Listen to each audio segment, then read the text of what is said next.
আমাদের অনেক ছেলে মেয়েরা মানুষের সাথে মিশতে পারে না। দোষ কার? বাবা মায়ের। শেখায় না। একটা সময় আমাদের মনে আছে, ছোটবেলায় মেহমান আসলে আমরা এত খুশি হইতাম, কি বলেন?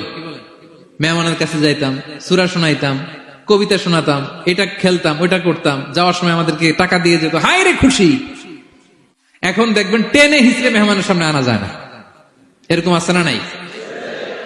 অনেক ফ্যামিলিতে এরকম আছে যে তারা সারাদিন ডিভাইস নিয়ে, এই ডিভাইস আসক্তি এত মারাত্মক পর্যায়ে পৌঁছেছে যে তারা মানুষের সাথে মিশতে পারে না।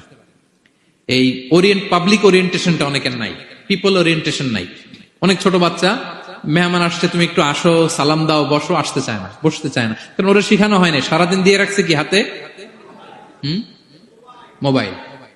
এজন্য ছোটবেলা থেকে আমরা যেন সামাজিক বানাই, বাচ্চাকে যেন শেখাই, বাবা মুরব্বীকে দেখলে সালাম দিতে হবে।